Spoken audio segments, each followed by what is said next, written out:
किसी सरकार ने नहीं सोचा, लेकिन जनधन योजना के माध्यम से इस देश के अंदर 25 करोड़ गरीबों के परिवारों के खाते खोलना, यह देश के गरीबों के प्रति इस सरकार की सोच को प्रदर्शित करता है। जो आम नागरिक के लिए, उसमें हर जाति के लोग थे, हर मत, हर लिंग से जुड़े हुए लोग थे, कोई भेदभाव किसी के साथ नहीं हुआ।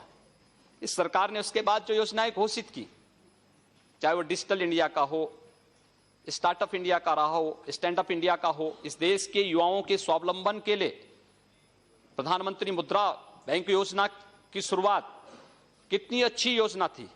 इस देश की महिलाओं के लिए समर्पित प्रधानमंत्री उज्ज्वला योजना, गांव में हम लोगों को जाने का अवसर प्राप्त होता है और आज एक गांव की गृहिणी इस बात को कहती है कि अब मुझे इस बात की चिंता नहीं कि लकड़ी नहीं मिलेगी या बरसात के कारण अगर ईंधन उसे प्राप्त नहीं होगा तो उसके घर में रसोई नहीं जलेगी, क्योंकि प्रधानमंत्री जी ने उसके घर तक उज्ज्वला योजना के अंतर्गत रसोई गैस पहुंचा दिया है। कल्याणकारी योजनाओं को किस हद तक पहुंचाने का कार्य और किस तत्परता के साथ हुआ है। इस 2.5-3 वर्ष के दौरान जितनी कल्याणकारी योजनाएं, इस देश के अंदर विकास की योजनाएं जिस तत्परता के साथ प्रारंभ की गई, वह देश और दुनिया में एक आदर्श मॉडल के रूप में भारत सबके सामने प्रस्तुत हुआ है। और इसलिए मैं आप, जब वित्त विधेयक पर चर्चा हो रही है, इस देश का पूर्वी भारत विकास के पैमाने पर हमेशा पिछड़ता जाता था, उपेक्षित था, कोई उनके बारे में नहीं सोचता था। मैं स्वयं पूर्वी उत्तर प्रदेश से 1998 से लगातार इस सदन में चुन करके आता हूं और आता रहा, हम अपनी बात को कहते रहे, कोई सुनता नहीं था। 26 वर्षों से गोरखपुर का फर्टिलाइजर कारखाना बंद था। जब भी हम लोग अपनी बात को रखते थे तो कहते थे इसके बारे में कोई पॉलिसी बनाएंगे, बंद उद्योग को कैसे चला पाएंगे।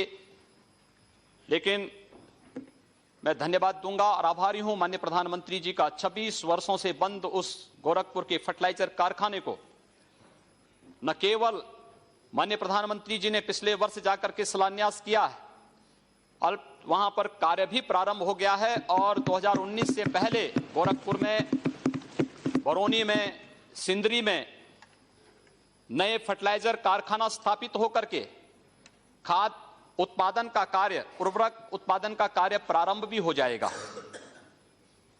पूर्वी उत्तर प्रदेश में मैं इस सदन में लगातार चिल्लाता था, उत्तर प्रदेश के 34 जिले इंसेफ्लाइटिस से पीड़ित थे, मासूम बच्चे मरते थे।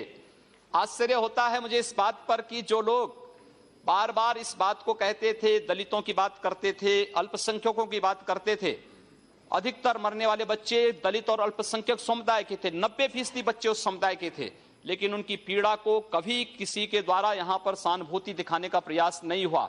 माननीय प्रधानमंत्री जी ने गोरखपुर को एम्स दिया और एम्स जैसा चिकित्सा संस्थान गोरखपुर में आज कार्य उसका प्रारंभ हो रहा है।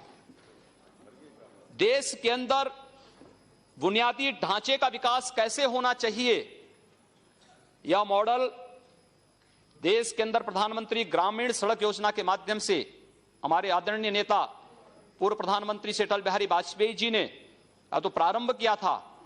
इस देश के अंदर अंतर्राष्ट्रीय मानक के 4 लेन और 6 लेन के एक्सप्रेसवे बन सकते हैं, यह मॉडल उन्होंने इस देश को दिया। और आज जिस तेजी के साथ इस देश के अंदर कार्य प्रारंभ,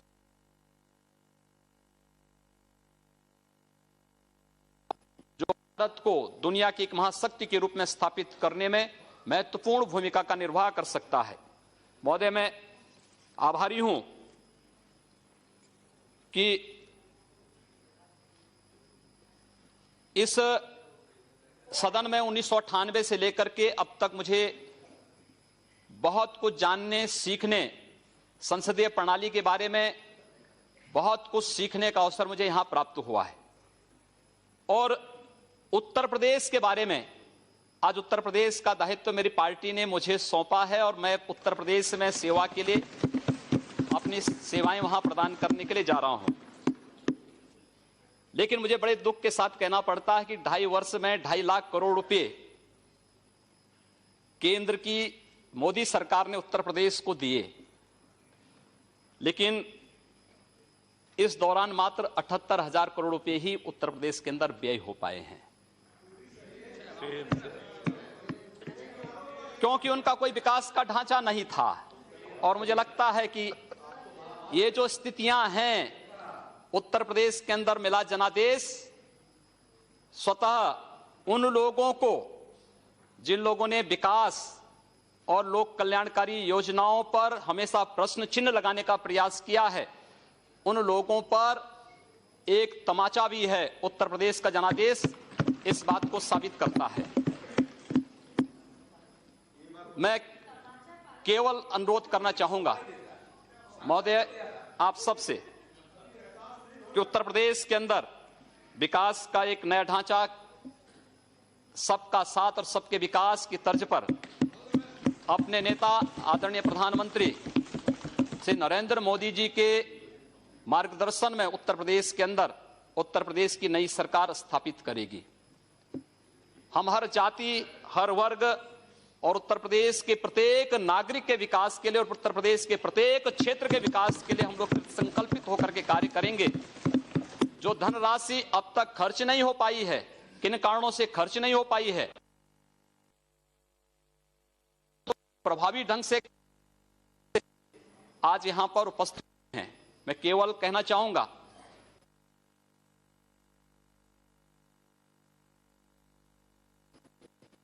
उस समय जब मेरी उम्र उस समय मात्र 26 वर्ष की थी, मैं बहुत पतला था। जब मैं यहां आता था तो अभी भी कोई बहुत मोटे नहीं है। अभी ठीक वैसा वजन बढ़ा। महोदय उस समय गोरखपुर की स्थिति ऐसी थी कि जब मुझे यहां पर उस समय के उर्वरक और रसायन मंत्री श्री सुरजीत सिंह बरनाला जी ने जब मुझे देखा तो मैं गोरखपुर खाद कारखाने के बारे में उनसे चर्चा करने के लिए गया, तो मुझे आधा घंटा घूरते रहे, देखते रहे। उन्होंने कहा आप गोरखपुर से चुन के आए हैं? मैंने कहा जी हाँ। कहा गोरखपुर से? मैंने कहा हाँ। तीसरी बार उन्होंने फिर पूछा, कहा गोरखपुर से ही? मैंने कहा हाँ, गोरखपुर उत्तर प्रदेश से। तो मैंने कहा आप सरदार जी ऐसा क्यों पूछ रहे हैं? उन्होंने कहा इसलिए क्योंकि मैं एक बार गोरखपुर गया था एक चुनावी सभा को करने के लिए, लेकिन दोनों ओर से बम चलने लगे, मैं भाग गया, तब से मैं गोरखपुर दोबारा नहीं गया। ये छवि थी गोरखपुर की। मुझे बहुत धक्का लगा इस बात को सुनकर के कि हमारे शहर के बारे में, हमारे जिले के बारे में लोग इस प्रकार की बातें करते हैं।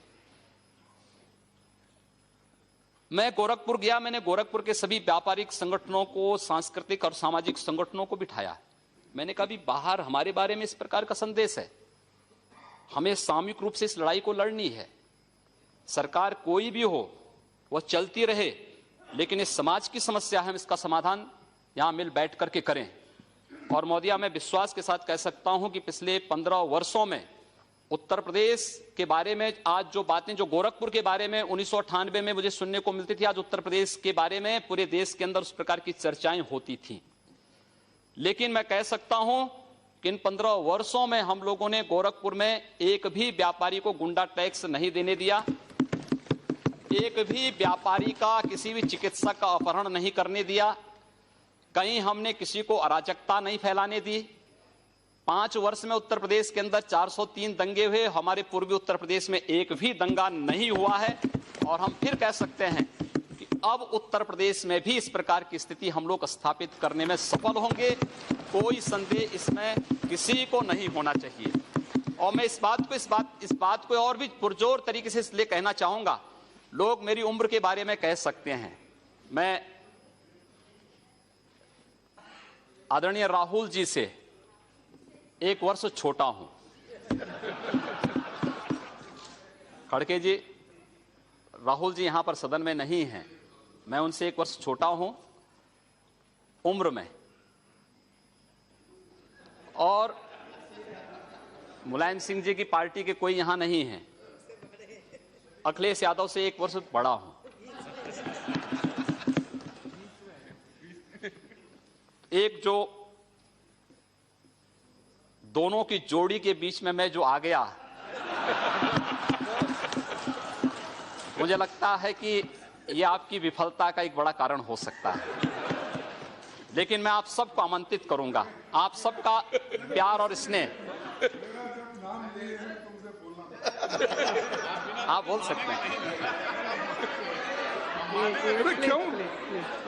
अरे मेरा नाम न आप बोले ना। अब इसीलिए वो राहुल जी 1 साल उनसे बड़े हैं, अखिलेश जी उनसे 1 साल छोटे हैं, उनके दोनों के बीच में वो है।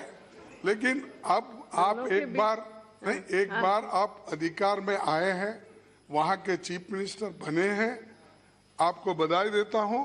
लेकिन आप इस स्टैंडर्ड को मेंटेन करो। चीफ मिनिस्टर बन के जब आप उस कुर्सी पे बैठते हो, उसी की गरिमा रख के आगे चलो। मैं उसी की गरिमा की बात करने के लिए आया हूं। आपसे बड़े हैं इसलिए अच्छा आशीर्वाद दिया है, जी समझ लो। अध्यक्ष महोदय, मैं आप सबको इस बात, आप लोगों ने मुझे बड़ा स्नेह दिया है और मैंने शुरू में ही कहा कि मैंने बहुत कुछ सीखा है इस सदन से। वास्तव में एक सामान्य शिष्टाचार और मैनर क्या होता है संसद में सीखा जा सकता है। हम लोग, जब मैं पहली बार चुना गया था सांसद, तो मैं इस बात के लिए थोड़ा अंदर से संकित था कि पता नहीं कैसा व्यवहार होता है। लेकिन जैसे ही हम लोग संसद परिसर में प्रवेश किए, यहाँ के एक एक कर्मचारी का जो सद्व्यवहार था, जो शिष्टाचार था, और वह केवल सदन में हम लोग यहाँ पर बहुत बार वह देखने लायक है, उस समाज को बताने लायक है, क्योंकि बाहर हमारे बारे में बड़ी भ्रांत धारणाएं पैदा की जाती हैं। सदन के अंदर जो शोरगुल होता है, मानते हैं लोकतांत्रिक प्रक्रिया का एक हिस्सा हो सकता है।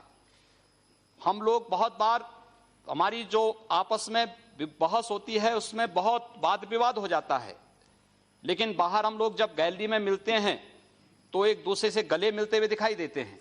हम सारी चीजों को फिर यहीं पर छोड़ करके बाहर वही सद्भावनाएं हमारे बीच में होती हैं। और मैं इस सब से, इसीलिए आप पूरे सदन से मैं इस बात को कहना चाहूंगा कि हमारी पार्टी ने, हमारे नेता ने मुझे जो दायित्व दिया है, मैं आप सबको आमंत्रित करूंगा उत्तर प्रदेश में। आप उत्तर प्रदेश में आए, स्वागत होगा आप सबका। उत्तर प्रदेश आदरणीय प्रधानमंत्री जी के सपनों का प्रदेश होगा, देश का उत्कृष्ट प्रदेश होगा,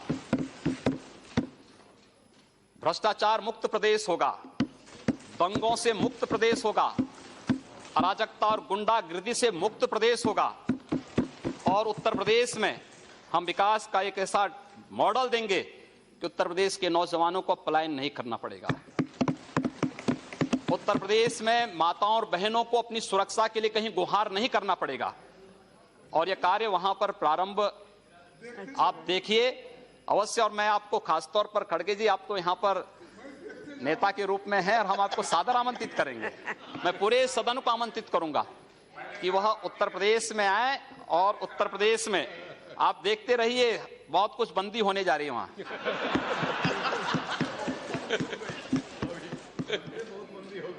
बहुत कुछ वहां पर बंद होने जा रहा है।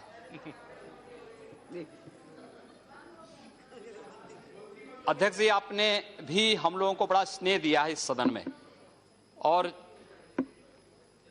आपने जिस कुशलता से इस सदन को संचालित करने और इस सदन में आने वाले नए सदस्यों को अवसर देकर के आगे बढ़ने का जो अवसर दिया, एक मंच के रूप में देश की सर्वोच्च सदन में जो अवसर दिया है, मैं बार बार आभारी हूं।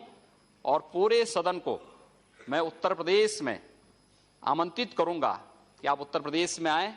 उत्तर प्रदेश आपका स्वागत करेगा और देश के माननीय प्रधानमंत्री जी के उत्तर प्रदेश के बारे में, उत्तर प्रदेश के विकास के बारे में, उत्तर प्रदेश में सुशासन स्थापित करने के बारे में जो सपने हैं, उन सपनों को साकार करता हुआ प्रदेश आपको उत्तर प्रदेश दिखाई देगा। यही कहते हुए मैं एक बार पुनः आप सबका आभारी व्यक्त करते हुए वाणी को यहीं पर विराम देता हूं। धन्यवाद। धन्यवाद। श्रीमती के कविता। मैडम, बहुत शुक्रिया, आपने मुझे बोलने का मौका दिया। पहले तो मैं तेलंगाना के जनता के ओर से श्री योगी आदित्यनाथ जी को बहुत बहुत